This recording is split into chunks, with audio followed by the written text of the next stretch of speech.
اور حضرت عثمان غنی بھی نہیں تھے بدر کے میدان میں. یہ بھی آپ کو تاریخ معلوم ہو, بڑے صحابہ میں سے. اس کی وجہ یہ تھی کچھ جماعتیں ایسی ہیں جو حضرت عثمان کو بھی گالیاں دیتی ہیں اور حضرت طلحہ حضرت زبیر کو گالیاں دیتی ہیں. خاص طور پر شیعوں کے ہاں ان صحابہ کو گالی دینا اہم ذمہ داری سمجھی جاتی ہے. صرف گالی نہیں, ان کو کافر تک قرار دیتے تھے. اس لیے ان کو تان و تشنیع کرتے ہوئے یہ جماعتیں یہ کہتی ہیں کہ عثمان تو بدر میں بھی نہیں گئے تھے, ان کی کیا فضیلت ہے.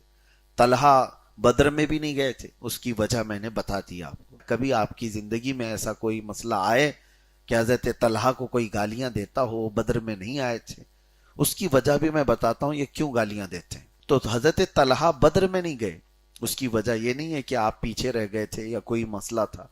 حضور پاک صلی اللہ تعالی علیہ وسلم نے حضرت طلحہ کو اور حضرت سعید, دو صحابی ہیں, ان کو مکہ کے اس قافلے کی خبر لینے کے لیے پہلے ہی بھیجے تھے جو قافلے کو روکنا تھا بدر کے میدان میں. اور وہ اس قافلے کی خبر لینے کے لیے گئے تھے, کافی دور چلے گئے. اس وقت تک تو حضور صلی اللہ تعالی علیہ وسلم تک خبر آ گئی تھی اور آپ 313 صحابہ کو لے کر چل بھی پڑے تھے اور بدر کے میدان میں جنگ ہو بھی چکی تھی. اس کے بعد حضرت طلحہ واپس مدینے آئے, تب ان کو خبر لگی کہ حضور تو یہاں سے صحابہ کے ساتھ بدر کے میدان گئے. پھر آپ بھی بدر کی طرف لوٹ رہے تھے, تب تک رسول پاک صلی اللہ تعالی علیہ وسلم واپس آ رہے تھے فتح یاب ہو کر کے جنگ بدر سے. لیکن نبی کریم صلی اللہ تعالی علیہ وسلم جب بدر کے مال تقسیم کر رہے تھے تو حضرت طلحہ کو بھی اس میں شامل فرمایا, اور پھر یہ فرمایا بدر کے جتنے صحابہ ہیں جن کا نام ہم آج بھی تلاوت کرتے ہیں ان میں حضرت طلحہ کا نام بھی آتا ہے, حضرت طلحہ کا نام بھی آتا ہے. اور حضرت عثمان غنی بھی نہیں تھے بدر کے میدان میں. یہ بھی آپ کو تاریخ معلوم ہو, بڑے صحابہ میں سے. اس کی وجہ یہ تھی کہ حضور صلی اللہ تعالی علیہ وسلم کی بیٹی حضرت رقیہ جو حضرت عثمان غنی کے نکاح میں تھی, اس وقت وہ شدید بیمار تھی, تو حضور صلی اللہ تعالی علیہ وسلم انہیں چھوڑ کر گئے تھے مدینے میں. اور اتفاق ایسا کہ حضور جنگ بدر میں موجود تھے, اس وقت حضور پاک صلی اللہ تعالی علیہ وسلم کی بیٹی حضرت رقیہ کا مدینے میں انتقال بھی ہو گیا تھا. حضور پاک صلی اللہ تعالی علیہ وسلم اس میں نہیں تھے, حاضر نہیں تھے. جنازے میں, تدفین میں وہ حضرت عثمان غنی نے خود کیا تھا. لیکن واپس آنے کے بعد حضور صلی اللہ تعالی علیہ وسلم نے حضرت عثمان غنی کو بھی بدری صحابہ میں شامل کیا تھا. تو یہ بڑے صحابہ وہ ہیں جو بدری صحابہ میں شامل ہیں, اگرچہ جنگ میں گئے نہیں تھے. انہی میں سے حضرت طلحہ بن عبید اللہ ہے. جنگوں کے حالات یہ اس لیے مجھے بتانا پڑا آپ کو کہ کچھ منافقین ہیں جو حضرت طلحہ سے, حضرت عثمان سے نفرت کرتے ہیں. آج کے زمانے کی بات کر رہا ہوں, آج کے زمانے کی. یہ کچھ جماعتیں ایسی ہیں جو حضرت عثمان کو بھی گالیاں دیتی ہیں اور حضرت طلحہ حضرت زبیر کو گالیاں دیتی ہیں. خاص طور پر شیعوں کے ہاں ان صحابہ کو گالی دینا اہم ذمہ داری سمجھی جاتی ہے. صرف گالی نہیں, ان کو کافر تک قرار دیتے تھے. اس لیے ان کو تان و تشنیع کرتے ہوئے یہ جماعتیں یہ کہتی ہیں کہ عثمان تو بدر میں بھی نہیں گئے تھے, ان کی کیا فضیلت ہے. طلحہ بدر میں بھی نہیں گئے تھے, اس کی وجہ میں نے بتا دی آپ کو. حضرت عثمان کو خود رسول اللہ نے مدینے میں چھوڑا تھا, اور حضرت طلحہ کو بدر کے جس سبب کے لیے حضور نکل رہے تھے, جس قافلے کے لیے, جو مکہ کا قافلہ ابو سفیان کی سربراہی میں ملک شام سے آ رہا تھا, اس قافلے کو روکنے کے لیے ہی تو جنگ بدر ہوئی تھی. اس قافلے کی خبر لینے کے لیے حضرت طلحہ کو بھیجا تھا. تو وہ تو پہلے سے سفیر تھے, قاصد تھے حضور پاک صلی اللہ علیہ وسلم کے. تو یہ جو باتیں کی جاتی ہیں اس کے رد میں نے آپ کو بتایا, کبھی آپ کی زندگی میں ایسا کوئی مسئلہ آئے کہ حضرت طلحہ کو کوئی گالیاں دیتا ہو, بدر میں نہیں آئے تھے, اس کی وجہ بھی میں بتاتا ہوں یہ کیوں گالیاں دیتے ہیں. میں آگے لاسٹ میں ان کی سیرت میں بتاتا ہوں. لیکن اس سے قبل میں آپ کو بتاؤں کہ جنگ احد میں یہ ان صحابہ میں سے ہیں کہ جو رسول اللہ صلی اللہ تعالی علیہ وسلم کے ساتھ ثابت قدم تھے. کیوں میں یہ جملہ کہہ رہا ہوں؟ احد کے میدان میں کچھ ایسا مسئلہ ہو گیا تھا کہ اچانک جیتی ہوئی جنگ شکست میں بدل گئی. یعنی صحابہ پہلے تو کافروں کے پاؤں اکھاڑ دیے تھے, سب بھاگ رہے تھے, اور جب صحابہ سب مال غنیمت جمع کر رہے تھے تو خالد بن ولید پیچھے سے 200 گھڑ سواروں کو لا کر کے حملہ کر دیے. وہ صحابہ کو اس کا علم ہی نہیں ہو سکا. اچانک پیچھے سے حملہ ہوا, بھاگے ہوئے کافر بھی پیچھے لوٹ آئے تو دونوں طرف سے صحابہ پس گئے تھے.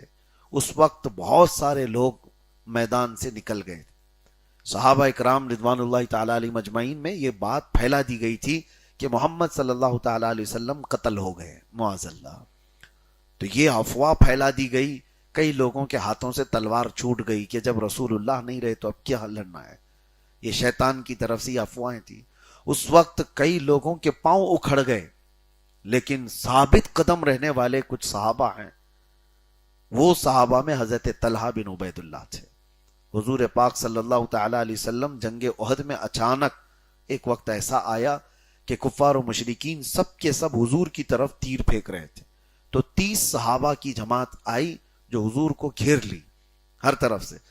اس میں سب سے آگے حضرت طلحہ بن عبید اللہ تھے, اور انہوں نے دیکھا کہ تیر جو برسا رہے ہیں کفار, وہ سیدھا نشانہ کر رہے ہیں حضور پاک صلی اللہ علیہ وسلم کی طرف.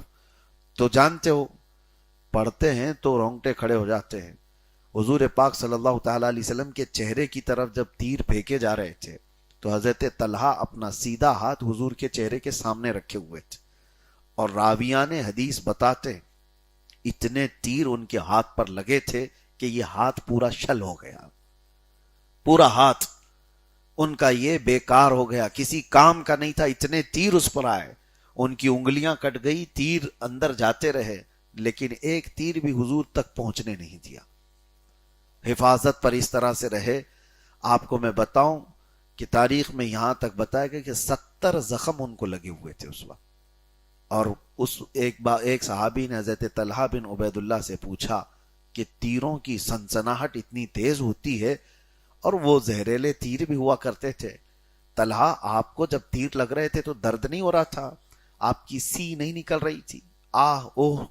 تو حضرت طلحہ کہتے درد بھی ہو رہا تھا, کراہ بھی نکلتی, ہو سکتا تھا, لیکن میں نے اپنے آپ کو اتنا قابو میں اس لیے رکھا تھا کہ میرے آہ کرنے میں ہاتھ ہل نہ جائے اور تیر حضور تک نہ چلا جائے.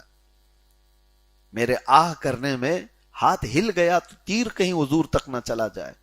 ایک ہاتھ سے جنہوں نے حضور پاک صلی اللہ علیہ وسلم کے چہرے پاک کو تیروں سے بچایا, اور ایک دو نہیں 70 تیروں سے آپ نے اپنے ہاتھ کو بیکار کیا. زندگی بھر پھر آپ کا ہاتھ کسی کام میں نہیں آئے, یعنی زندگی بھر کے لیے وہ ہاتھ فالج زدہ جس طرح سے ہوتا ہے اس طرح سے ہو گیا. اب سنیے, یہ جنگ احد کی ہی بات نہیں, جس جنگ میں بھی رسول پاک صلی اللہ تعالی علیہ وسلم ان کو دیکھتے, جنگ احد میں اتنے زخم لگے تھے, اور کسی نے حضرت طلحہ کو گالی دیا تھا اس وقت یہ کہتے ہوئے کہ ٹنڈا ہے. ٹنڈا کس کو کہتے ہیں؟ جو لولا ہو, ایک ہاتھ جس کا نہ کام کرتا ہو. تو حضرت طلحہ کو کسی نے گالی دی تھی, تو حضرت مولا علی کرم اللہ وجہہ الکریم جلال میں آئے تھے اور فرمایا تھا تمہیں پتا ہے طلحہ کا ہاتھ کام نہیں کرتا تو کس وجہ سے؟ وہ اگر ایک ہاتھ اس کا مفلوج ہوا تو صرف چہرے رسول کی عزت بچانے میں گیا ہے. وہ ہاتھ جو بیکار ہوا ہے وہ رسول اللہ صلی اللہ علیہ وسلم کے چہرے کو تیروں سے بچانے کے لیے ہمیشہ کے لیے انہوں نے اپنا ہاتھ بیکار کر دیا, اور آج ان کو لوگ تان و تشنی کرتے ہیں. بہرحال یہ حضرت طلحہ رضی اللہ تعالیٰ عنہ کی شہادت جنگ جمل میں 36 ہجری میں ہو گئی. اس وقت آپ کی عمر مبارکہ تقریباً 64 سال کے آس پاس تھی. جب آپ اسلام لائے تھے تو 17-18 سال کی عمر کے تھے. باقی پوری زندگی حضور صلی اللہ تعالیٰ علیہ وسلم کے ساتھ 23 سال کا جو عرصہ رہا وہ گزارا. حضرت ابوبکر کا زمانہ گزارا, حضرت عمر کا زمانہ, حضرت عثمان کا زمانہ, پھر حضرت علی رضی اللہ تعالیٰ عنہ کے زمانے خلافت میں آپ کی شہادت ہوئی. اس طرح سے عشرہ مبشرہ میں سے بڑے صحابہ اس دور میں نکل گئے. بہرحال اللہ تعالیٰ ان کی تربت پر کروڑوں رحمت نازل فرمائے. آپ کے انتقال کے بعد آپ کو بصرہ میں دفن کیا گیا. یہ جنگ جو ہوئی تھی عراق کا ایک شہر ہے بصرہ, وہاں پر آج بھی ان کی مزاریں وہیں پر ہیں. دفن کر دیا گیا تھا. مہینوں گزر گئے بلکہ سال گزر گئے. حضرت طلحہ ایک صحابی ہیں, ان کے خواب میں تشریف لاتے رہے اور فرمایا کہ مجھے یہاں کے پانی سے بچاؤ. تو انہوں نے یہ بات حضرت عبداللہ ابن عباس کے پاس غالباً یہ کہا کہ اس طرح کی بات میں خواب میں روز دیکھ رہا ہوں. تو آپ نے حکم فرمایا کہ جاؤ حضرت طلحہ کی قبر دیکھو. تو جا کر دیکھا گیا تو کوئی پانی اس طرح سے کہ ان کی قبر کو پورا ہرا کر چکا تھا، یعنی جیسے کائی جمع ہونے لگتی ہے. تو حکم ہوا بڑے صحابہ کا کہ ان کی قبر کو کھود دی جائے. تو حضرت طلحہ کی قبر کو کھود دیا گیا واپس سے دوبارہ. اور اس کے بعد صحابہ کہتے ہیں ہم نے حضرت طلحہ کو دیکھا، ان کی آنکھوں پر جو کافور رکھا تھا وہ بھی میلا نہیں ہوا تھا. جو شہید ہونے کے بعد اس وقت بھی یہ رواج تھا، آنکھوں پر جو کافور کا پاؤڈر رکھا جاتا تھا، صحابہ کہتے وہ تک میلا نہیں ہوا تھا. اسی حالت میں ہم ان کے جسم مبارک کو اٹھائے اور پھر ایک مکان خریدا گیا تھا ان کے ہی پیسوں سے، اور اس میں لا کر حضرت طلحہ کو دفن کر دیا گیا. اور کہتے ہیں جب ان کا جسم پکڑا جاتا تھا تو خون ایسے سرک جاتا تھا جیسے زندوں کا سرکتا، یعنی کہیں ٹچ کریں تو جسم سے خون ادھر سے ادھر ہونے لگتا تھا. اسی کو اللہ تعالیٰ فرماتا ہے جو اللہ کی راہ میں مارے جائیں انہیں مردہ نہ کہو. اور پھر یہ بھی آپ دیکھیں حضور پاک صلی اللہ تعالیٰ علیہ وسلم کی زندگی پر خدمت کرنے والے غلام صحابہ، ان کی موت کے بعد ان کی زندگی کا یہ حال ہے تو میرے نبی کی زندگی کا حال کیا ہے. حضرت طلحہ بن عبید اللہ وہاں دفن ہوئے اور ہمیشہ کے لیے مشعل راہ ہدایت بن گئے. آج اخیر میں پھر میں یہ کہتا ہوں مولا علی کرم اللہ وجہہ الکریم اور حضرت طلحہ حضرت زبیر کے متعلق کبھی کوئی ایسا کھٹمل تم سے بات کرنے لگے تو پھر آپ بتا دینا یہ وہ صحابہ ہیں جن کو رسول اللہ نے دنیا میں جنت کی بشارت دی. تو گالیاں دے کر کے اپنے جہنم کی بشارت کیوں لیتا ہے؟ اپنے دوزخی ہونے کا تپا کیوں مرتا ہے؟ اس لیے ہمیشہ ایسی بحثوں سے دور رہیں. بہت سارے لوگ یہ بھی کہتے ہیں یہ حدیث میں وہ ہے، وہ حدیث میں. اتنا تو آپ کو معلوم ہونا چاہیے کہ وہ 10 صحابہ جن کو حضور نے دنیا میں جنت کی بشارت دی ان میں حضرت طلحہ بھی ہیں، حضرت زبیر بھی ہیں اور حضرت مولا علی کرم اللہ وجہ الکریم بھی ہیں. اگر ان کے معاملات کچھ ہوئے تو ظاہر سی بات ہے ان سے بڑا ان کا فیصلہ کرے گا، چھوٹے لوگ نہیں. وہ صحابہ تھے، ان کے درمیان کے معاملات کا فیصلہ یا تو رسول اللہ کریں گے یا قیامت کے دن رب ذوالجلال فرمائے گا. اللہ تبارک و تعالی اہل سنت و جماعت کے اس عقیدے پر ہمیں مضبوطی سے قائم رکھے اور ہر طرح کے فتنوں سے اللہ ہماری حفاظت فرمائے. صحابہ اکرام کا فیض اور ان کے برکات اللہ تعالی ہماری اولاد میں بھی ظاہر فرمائے. وآخر دعوانا ان الحمد للہ رب العالمین. السلام علیکم.